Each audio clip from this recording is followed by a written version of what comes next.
welcome back to my channel. Tonight is Unwind with CrissyJ, and this is our first season, second episode.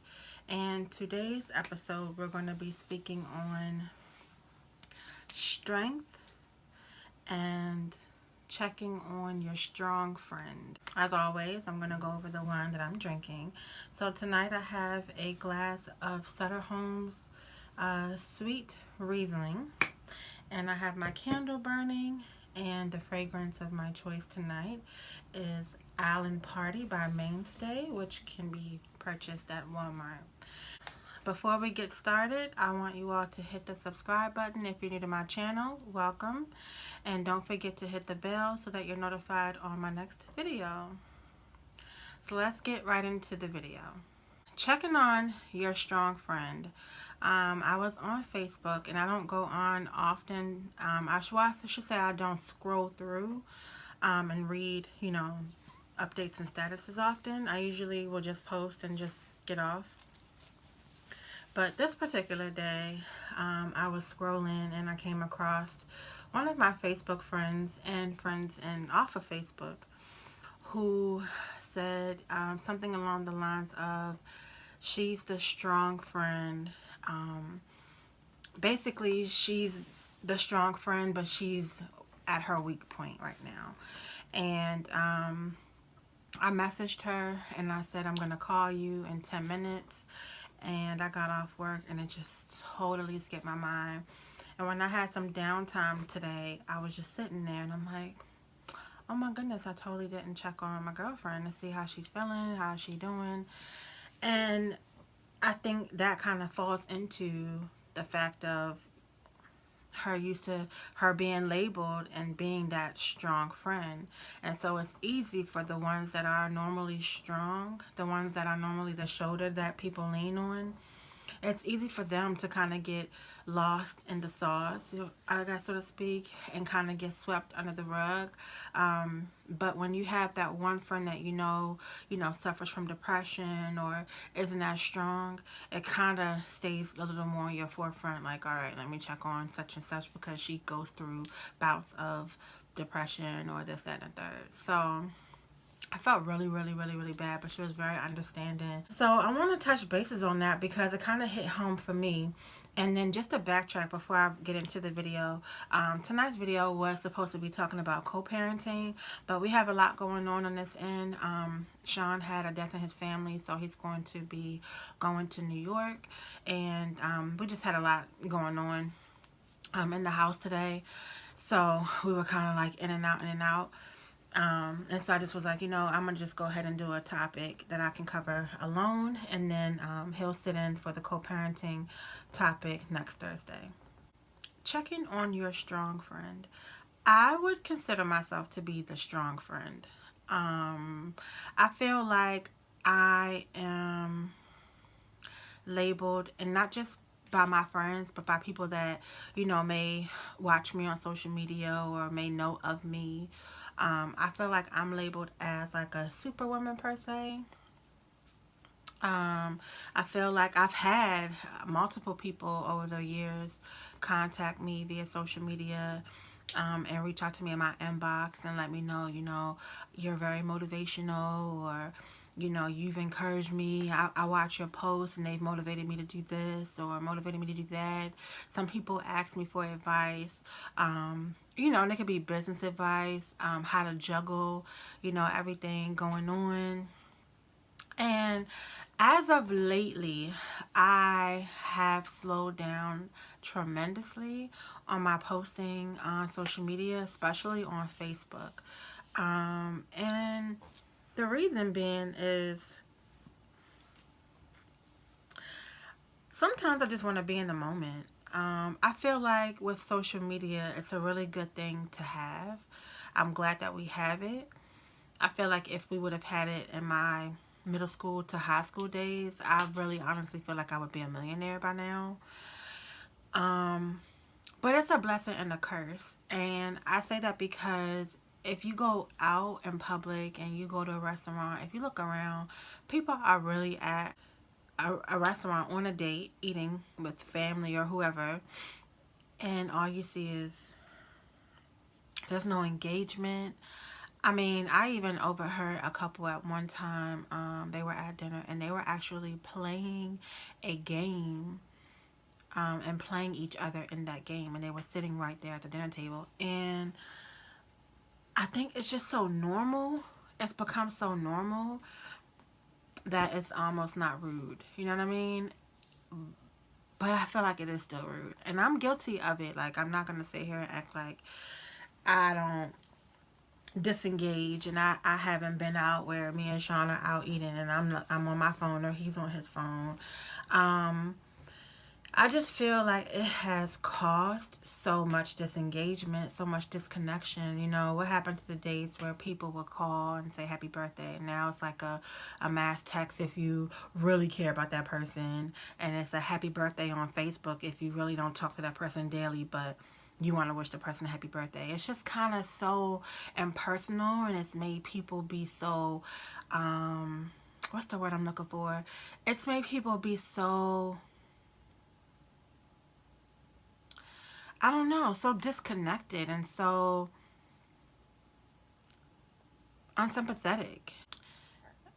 I just feel like when you're that shoulder that everyone leans on, everyone cries on, everyone confides in, it's like you're the bone collector, so to speak. So everyone, because you have those type of people that you are a people magnet, and I would look at myself as a people magnet. I connect to people from all over, different walks of life, different races. It doesn't matter, old, young, and I feel like I can just be in the moment and I can connect with that person and I can make that person, and it's not fake by far, but I can make that person feel like at that moment, at that time, during the conversation we're having, I can make that person feel like I'm their one and only friend in the whole world. You know what I mean? And I just make people feel very welcome, very comfortable. And, that can be a blessing and a curse in itself, too, because when everyone confides in you, of course, certain things people want to keep between, you and you do. But then there are times, and I'm guilty of it, there are times that people have shared things, and I may have shared some of what they shared with me or whatever. And everyone has done that at some part in their life. At some point, everyone has said, don't tell her I told you, or don't tell him I said because he didn't want me to let anybody know. Or everyone has done that. So, I mean, but you just don't want to make that your character. But it just goes back to say, like, when you're used to kind of like collecting everyone's bones, you're kind of forced in a position that you didn't really ask to be in. You know what I mean? Like, okay, I'm a people magnet. I'm glad that, you can talk to me, and I'm glad I can talk to you.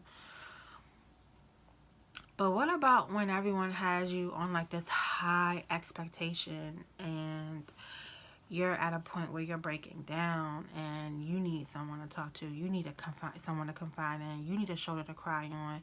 You need to cry. Like, what happens then when you have this image of this strong person that nothing bothers or nothing gets to, or it doesn't matter what she's going through, she's gonna get through it or whatever.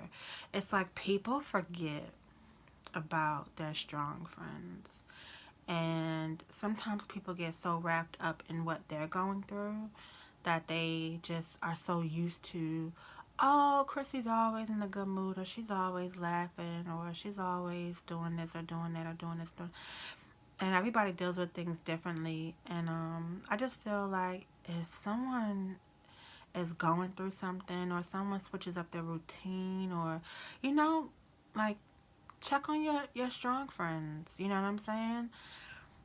And it reminds me of like Nene. If you watch Housewives of Atlanta, Nene is like the strong friend. You know, she's the one that everybody can confide in. She's the one that's always just strong. You won't see her cry. You won't see her break. But this past season, she's really, really been going through a lot with her husband's cancer and his surgeries and things like that. And she's just spazzing out on her friends left and right. And even though they know what she's going through, there were still times where they were just like, "You were wrong, Nene," or, you know, "You didn't da da da." Like the whole closet issue. She told them, "Don't go in her closet, don't go in her closet, don't go in her closet." And they went in the closet. The camera crew was going in her closet. And so she got up, ripped the cameraman's shirt off of him. And it was just a big mess. But at the end of the day, it's like, come on, y'all. Like, when someone is going through stuff like that, like how she's going through, and they're normally the strong friend, and you haven't seen that person break or cry yet, they're going to spaz out. Like, anything small is going to make them go off. And so instead of looking at it like, oh, you know, she's been acting funny lately, or she's been this lately, or... It's like, why can't you just check on your strong friend? Maybe something's going on. Maybe it's deeper than you know. You know what I'm saying? I just feel like people just are selfish. I mean, that's the only way I could think about it to be.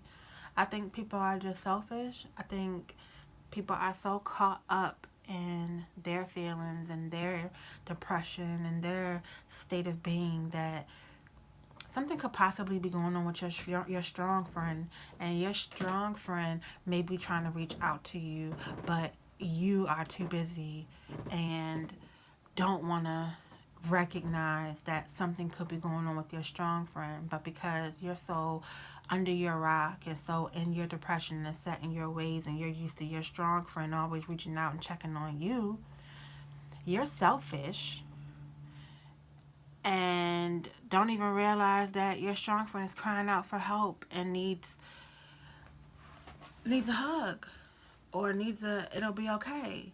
You know what I mean? So, I mean, I just want to say that was on my heart today. I know that, you know, it just was kind of just thrown up. I look a hot mess. I don't care. I just really wanted to get this out because it's been something that I've personally gone through with, you know, my friendships with people in the past. And it's very, very frustrating to be on the other side of that. It's like, it's a difference between being in a relationship that's unhealthy, or, you know, you and your boyfriend always arguing and your friend always coming to your rescue, or always, you know, being on the phone to listen to you rant about, you know, your issues with your dude or something like that. That's different. I'm talking about when your friend is at their breaking point, when your strong friend is at their breaking point, and they need it's gonna be okay, and they need to see the light at the end of the tunnel. Like, they need to, you know, they need your help to walk them through the steps on how to get through it, because they don't have the answers for their own situation right now, but you're so used to them having the answers for you. It's like sometimes you need to switch heads, and you need to be that strong friend for your strong friend. So hopefully this will touch somebody, and you guys will take a look back and reevaluate, you know, some friendships, and look at how you've been to your friends, how your friends have been to you. And I mean, I can't really get mad at the people that don't check on their strong friends, because when you have a strong friend, it's kind of a given. Like, oh, she got it, you know, or oh, she'll be all right. Oh, she gets through everything. She'll be all right, you know, and it's because that's what they're used to. But I would definitely say speak up on it if you are that strong friend and you feel like you're kind of being pushed on the back burner and going unnoticed. I would say speak on it. And if you speak on it and nothing is still being done, then at that point in time, you need to reevaluate your friendships. But yeah, so tonight I'm going to go ahead and end it with check on your strong friend. They need love too. So tune in for next week, next Thursday, same time at 9. And Sean and I will be going over co-parenting our co-parenting situation and how it works for us. And as always, you guys can feel free to chime in the comment below. Take care. Have a good night. Talk to you guys later. Bye.